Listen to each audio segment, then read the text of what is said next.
Friends, कैसे हैं आप लोग। मैं उम्मीद करता हूं आप लोग अच्छे होंगे। आइए आज की वीडियो को शुरू करते हैं। आज की हमारी कहानी है the ant and the grasshopper. एक आपने ग्रास हॉपर को तो देखा ही होगा ना, जो आपके खेतों में आपको ज्यादातर दिखते हैं फसलों के ऊपर। ठीक है, टिड्डियां होती हैं, जो टिड्डे होते हैं उसकी बात कर रहे हैं हम लोग, है ना। और वो हरी फसलों के ऊपर आपने देखा होगा। और ये आंट चीटी, the ant and the grasshopper. On a fine summer day, एक गर्मी का दिन थे। गर्मी का मतलब एक दिन की बात कर रहे हैं, अच्छा सा मतलब एक दिन था गर्मी का। On a fine summer day, a grasshopper was peacefully relaxing in the shade. वो जो टिड्डा था, एक टिड्डा, देखिए जब भी कभी किसी भी चीज का जिक्र पहली बार होता है ना, तो ए आएगा उसमें। कॉमन नाउन है, अगर सिंगुलर है तो उसमें ए आएगा। पहली बार हमारा को इंट्रोडक्शन दे रहे हैं। अब अगली बार जितनी बार भी इसका रेफरेंस आएगा ग्रास हॉपर का, इसके पहले ए नहीं आएगा, दी आएगा, क्योंकि ये हमारा कहानी का एक पात्र है।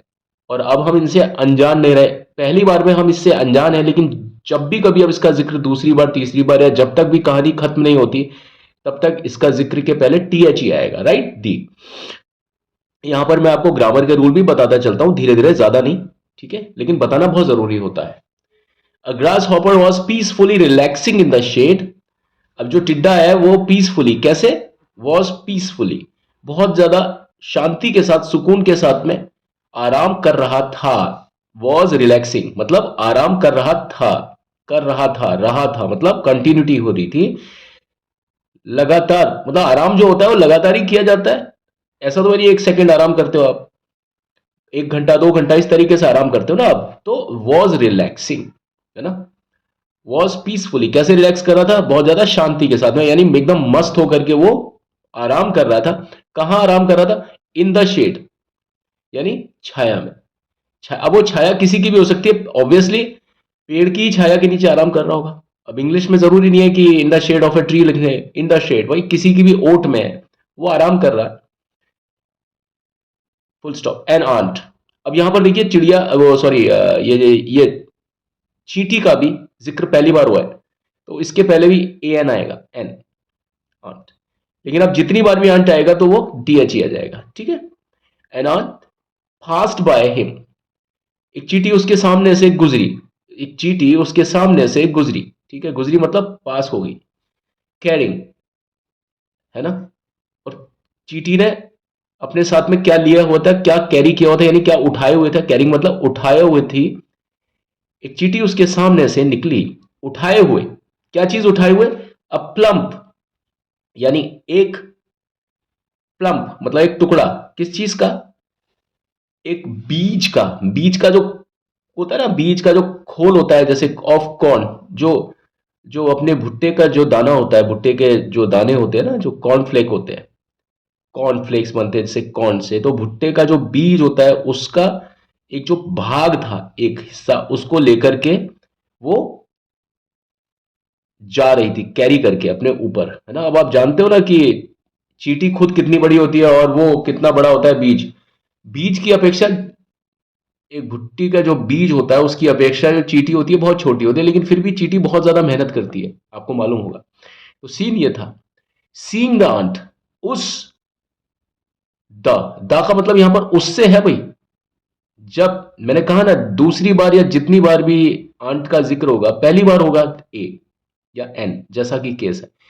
आंट से पहले ए नहीं आ सकता, है ना, रूल है, वो बताऊंगा मैं आपको फुर्सत में।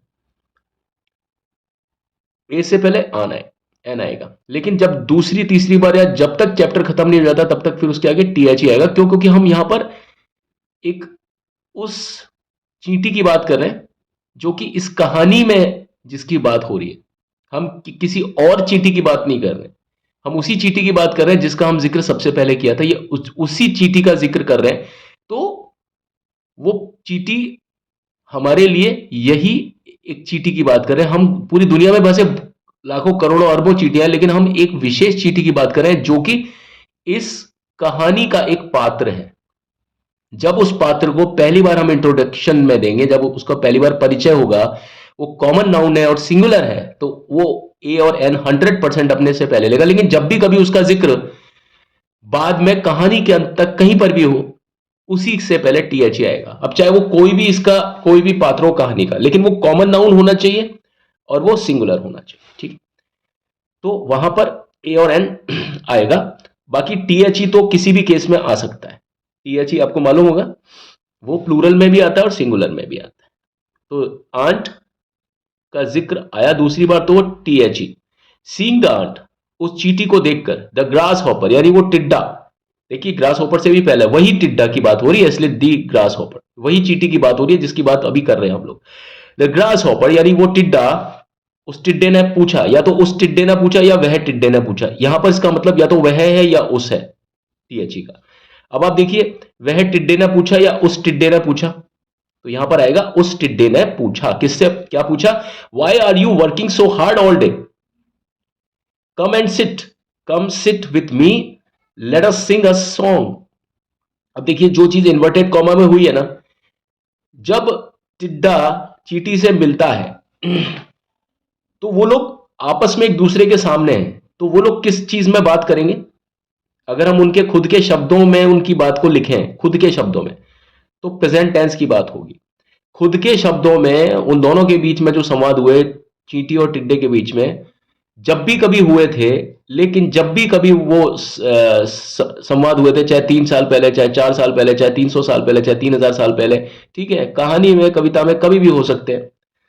तो जब भी हुए ये दोनों एक दूसरे के सामने थे, यानी टिड्डा चींटी के सामने था, चींटी टिड्डे के सामने थी, तो वो था करके बात थोड़ी वो कह सकते हैं। वो कहते हैं why are you working so hard all day, तुम पूरे दिन भर ये क्या मतलब मेहनत कर रहे हो, क्यों मेहनत कर रहे हो पूरा दिन? क्योंकि वो देख रहा था और उसके सामने ये सीन चल रहा है ना, उसके सामने ये सीन चल रहा है, तो क्या बोलेगा? Why are you working so hard all day, come and sit, आओ और बैठो मेरे साथ, विथ मी, लेट अस, आओ और एक गाना गाते हैं, सिंग अ सॉन्ग।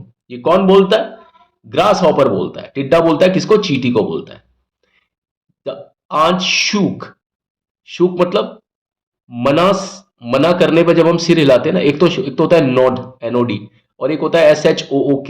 शूक जब होता है तो हम जब मना करने के लिए जब सिर हिलाते हैं उसको बोलते हैं शूक। और एनओडी होता है नॉड, नॉड मतलब जब हम हाँ करने के लिए जिस तरह से सिर हिलाते हैं उसको बोलते हैं नॉड। तो चींटी ने अपना सिर ना में हिलाया, शुक हिज हेड, अपना सिर हिलाया, एंड रिप्लाइड, और जवाब दिया, नो। अब जवाब भी वो प्रेजेंट टेंस में ही आएगा यहां पे, हालांकि बात पास्ट टेंस की हो रही है। क्यों? क्योंकि जवाब देते समय दोनों एक दूसरे के सामने मौजूद थे। जब कोई व्यक्ति आपस में बात कर रहे होते हैं एक दूसरे से, तो जब हम उनके ही शब्दों को यूज करते हैं कहीं पर भी, तो वो प्रेजेंट टेंस में होता है, याद रखना। नो, मैं, आई एम सेविंग फूड, मैं खाना सुरक्षित कर रहा हूं, यानी खाने को बचा रही हूं, चिड़िया चींटी बोलती है। नो, मैं नहीं आ सकती क्योंकि मैं खाने को बचा रही हूं। कब के लिए? फॉर द विंटर, ठंड के लिए बचा रही हूं। क्योंकि आपको पता है ठंड में मौसम कैसा होता है। ठंड में मतलब नमी होती है, या जहां की हम बात कर रहे हैं वहां पे बर्फ भी पड़ सकती है। अगर मान लीजिए बर्फ पड़ जाए किसी जगह पर, तो फसल दिखती है क्या? फसल खराब हो जाती है, फसल होती ही नहीं है वहां पे, तो भूखे मरने की नौबत आ जाती है। इसीलिए जो चींटी थी वो गर्मी गर्मी में अपना पूरा काम कर रही थी, ताकि ठंड में उनको खाने की कमी ना हो। क्योंकि ठंड में तो बर्फ वगैरह या कोई ऐसा पाला पड़ जाता है या ठंड हो जाती है, तो उस समय ये फसल कुछ भी दिखाई नहीं देंगी, खराब हो जाएंगी या कट चुकी होंगी। इसलिए वो अपना ये इसका दाना पानी का इंतजाम चींटी कर रही थी। You should also do the same. अब उसने, चींटी ने कहा कि भाई मैं नहीं आ सकती हूं। आई एम सेविंग फूड, मैं अपना खाना बचा रही हूं, कब के लिए? ठंड के लिए। यू शुड, तुम्हें चाहिए कि, तुम्हें भी चाहिए कि तुम भी मेरे जैसा ही करो। डू द सेम, डू मतलब मेरे जैसा ही करो, ठीक है, do the same. The grass hopper, टिड्डा जो है, डिड नॉट लिसन, जो टिड्डा था, देखिए यहां पर टीएच ही आ गया, यानी वही टिड्डा, वही टिड्डे की बात हो रही है, तो वहां पे उस टिड्डे ने कहा, यहां पर उस या वही, ठीक है, उस टिड्डे ने फिर कहा, डिड नॉट लिसन मतलब उस टिड्डे ने उसकी बात को नहीं सुना। डिड नॉट लिसन मतलब नहीं सुना। टू द आंट्स एडवाइस, किसको नहीं सुना? जो चींटी ने जो सलाह दी उसको नहीं सुना, उसको अनसुना कर दिया। किसने अनसुना कर दिया? टिड्डे ने। He took out of his violin. अब वायलिन म्यूजिक कौन बजा रहा था? Grasshopper. और वैसे भी जो चींटी है वो शी है, ही किसके लिए यूज हुआ है? ग्रास हॉपर के लिए। तो वो अपना वायलिन बजा रहा था, जैसे पहले बजा रहा था वैसे अब बजा रहा है, एंड स्टार्टेड सिंगिंग, और अपना गाना वाना गाने लग गया। और गाना क्या था? Winter is far away, winter is far away. कहने का मतलब है सर्दियां तो अभी दूर हैं, सर्दियां अभी दूर हैं। एंजॉय द समर, गर्मी का आनंद उठाते हैं, गर्मी का आनंद उठाते हैं। But the ant kept on storing food, लेकिन जो चींटी थी वो अपने खाने को स्टोर कर रही थी। केप्ट यानी खाने को स्टोर करके रख रही थी, ठीक है, रख रही। ड्यूरिंग द विंटर, अब देखिए अब विंटर आती है। विंटर ड्यूरिंग मतलब दौरान, और इसकी आवाज भी मिलती है। आप दौरान बोले और ड्यूरिंग बोले तो लगभग एक जैसे होता है, ड्यूरिंग दौरान। ड्यूरिंग विंटर सर्दी के दौरान, एवरीथिंग, एवरीथिंग मतलब सब चीज, वॉज कवर्ड, किस चीज से कवर्ड हो गई?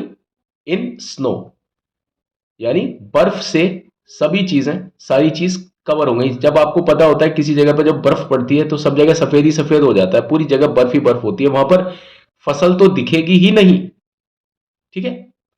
The grasshopper could not find anything to eat. अब भाई टिड्डे को भी तो भूख लगेगी, वो भी तो एक जीव है। The grasshopper could not find, grass hopper ने कुछ भी फाइंड नहीं कर सका, कुछ भी प्राप्त नहीं कर सका, कुछ भी चीज नहीं ढूंढ सका। क्या नहीं ढूंढ सका? एनीथिंग, यानी वो चीज जो कि उसको खाने को देती। एनीथिंग टू ईट, खाने के लिए वो कोई भी चीज ढूंढ नहीं सका। क्यों नहीं ढूंढ सका? क्योंकि वहां पर सभी जगह पर बर्फ जम गई थी। क्यों बर्फ जम गई थी? क्योंकि ठंड आ गई थी, और ठंड में बर्फ पड़ती है, और बर्फ पड़ती है तो पूरी जमीन पर फसल नहीं दिखाई देती, फसल होती ही नहीं है, नष्ट हो जाती है, कट जाती है, और सब तरफ बर्फ ही बर्फ हो जाती है। As he roamed everywhere in search of food, जैसा कि, और इस तरह से वो घूमा सभी जगह पर, किसकी तलाश में? इन सर्च ऑफ फूड की तलाश में। किसकी तलाश में? खाने की तलाश में सभी जगह घूमा। किसकी बात हो रही है? कौन खाने की तलाश में घूमेगा? और ही कौन है? ग्रास हॉपर, ठीक है। ही सॉ द आंट्स, और जब खाने की तलाश में था तो उसने देखा, तलाश करते करते, ही सॉ यानी ग्रास हॉपर ने देखा। किसको देखा? द आंट्स, चींटियों को देखा। डिस्ट्रीब्यूटिंग, क्या कर रही थी? चींटियां आपस में एक दूसरे को कॉर्न्स, जो उन्होंने जमा किए थे पहले, भुटिया के जो दाने थे वो जमा किए थे, भुट्टा के जो दाने थे वो जमा किए थे, उनको वो बांट रही थी। एंड ग्रेन्स, और जो अनाज था, जो उन्होंने और अनाज वगैरह भी अपने पास में जमा कर रखा था, that they had collected in the summer, that they had collected in the summer. अब देखिए, हैड कलेक्टेड मतलब पास्ट की बात हो रही है, ये कोई पास्ट की कहानी है, पुरानी कहानी है, आज इस समय तो नहीं चल रही ना, मैं बता रहा हूं ये प्रेजेंट का टाइम है। कौन सी कहानी बता रहा हूं? पास्ट की बता रहा हूं। और अभी चल रहा है कहानी में कौन, क्या क्या चीज चल रही है? विंटर यानी ठंड, और ठंड से पहले आई थी गर्मी। तो पास्ट का भी पास्ट, यानी भूतकाल का भी जो भूतकाल होता है वो किससे होता है? Had, had plus third form. तो grains that had collected in the summer, ठीक है। तो जो चींटियां थी ना वो डिस्ट्रीब्यूट कर रही थी कॉर्न्स को, अनाज को और खाद्यान्न को, और जो भुट्टिया के दाने थे ना वो जो उन्होंने कलेक्ट किए थे। कब किए थे? समर में कलेक्ट किए थे। और अब क्या चल रही थी? विंटर चल रही थी। समर विंटर से पहले आ गई थी। जो समय भूतकाल में भी, जो समय पहले वाले मतलब भूतकाल में भी दो भूतकाल होते हैं, एक तो पहले वाला भूतकाल और एक बाद वाला। ये पहले वाला भूतकाल है, यानी समर पहले हो गई और विंटर बाद में हो गई। तो जो समर है उससे पहले का जो जिक्र है उसमें हैड और कलेक्टेड, हैड के साथ थर्ड फॉर्म आएगी, ठीक है। ये मुझे इसलिए बताना होता है क्योंकि भाई आप कंफ्यूजन करते हैं कई बार, इसमें बहुत गलतियां होती हैं पास्ट परफेक्ट में और सिंपल पास्ट में। अब देखिए, सीइंग हिम, उसे देखकर, द आंट सेड, चिड़िया ने, सॉरी बार बार चिड़िया बोल रहा हूं, द चीटी, चीटी ने कहा, ऑल समर, पूरी गर्मी, आई वॉज वर्किंग, पूरी गर्मी मैं काम कर रही थी। आई वॉज वर्किंग हार्ड, मैं काम कर रही थी बहुत ज्यादा मेहनत कर रही थी, आई वॉज वर्किंग, बहुत ज्यादा कठिन मेहनत कर रही थी, और you were laughing at me, और तुम मुझ पर हंस रहे थे, यू वर लाफिंग, तुम हंस रहे थे, किस पर? एट मी, मुझ पर हंस रहे थे।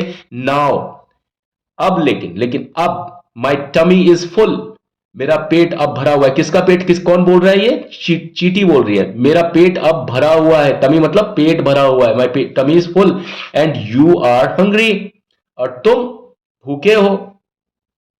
यहां पर इज और आर का यूज क्यों हुआ? क्योंकि वो दोनों एक दूसरे के सामने मौजूद हैं और एक दूसरे से सामने एक दूसरे को देख पा रहे हैं और बात कर रहे हैं वो आपस में।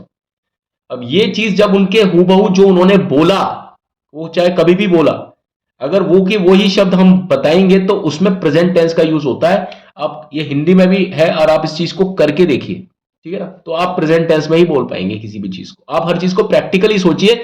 इंग्लिश को आपको देखना है तो प्रैक्टिकली देखिए, सीन क्रिएट करते हुए इंग्लिश आपको बहुत अच्छी समझ में आएगी। Sadly the grass hopper walked away, sadly. अब जो ग्रास हॉपर था, जो टिड्डा था, उसके पास क्या जवाब हो सकता था? बेचारा उदास होकर के वो चला गया, वॉकड अवे, वहां से चला गया, वॉकड अवे। अब ये कहानी आपने देखी, चिड़िया, ओ सॉरी, बार बार बोल रहा हूं मैं, चींटी और ग्रास हॉपर की जो कहानी है वो हमने देखी।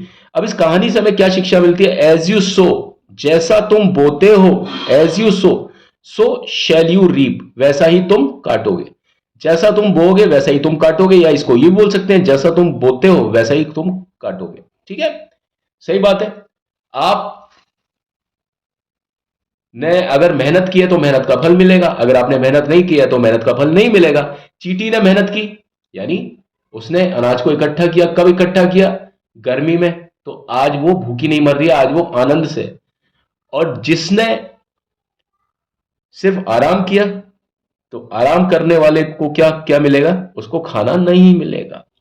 ठीक है, आज आपने देखा ये एक और ट्रांसलेशन। प्लीज इस तरह के ट्रांसलेशन पे बहुत ज्यादा गौर कीजिएगा। इंग्लिश आप धीरे धीरे करके इतना मास्टर बना दूंगा मैं आपको, धीरे धीरे करके आपको हर तरह के पैराग्राफ में, अगर मास्टर नहीं बना दिया तो आप मेरा नाम बदल देना। ठीक है, बहुत ज्यादा इंटरेस्ट लेकर के सुनना, और लाइक शेयर सब्सक्राइब कमेंट, जो भी आप, जो एक रिवाज होता है यूट्यूब पर, प्लीज उस रिवाज को मेरे साथ निभाते रहिए। मेरे इस चैनल को ज्यादा से ज्यादा लोग सब्सक्राइब करें, शेयर करें तो अति खुशी होगी, और यह हमारे लिए एक प्रेरणा का स्रोत होता है। बस यही हमारे लिए एक प्रेरणा का स्रोत होता है, बाकी तो क्या है ना? ठीक है, अगर ये वीडियो आपको अच्छी लगी हो और यह है कि भाई इससे आपको सीखने को मिला, तो उन लोगों तक भी इसे पहुंचाइए जिन्हें वास्तव में इंग्लिश सीखने की जरूरत है, और वो बेचारे हर बार ठगे जाते हैं क्योंकि उन्हें इंग्लिश में वो नहीं समझाया जाता जो कि वास्तव में समझाया जाना चाहिए। ठीक है, आज की वीडियो में बस इतना ही। अगली वीडियो में मैं आपके समक्ष फिर से एक अच्छे से ट्रांसलेशन को लेकर के आऊंगा, ये मेरा आपसे वादा है। तब तक के लिए मुझे आज्ञा दीजिए।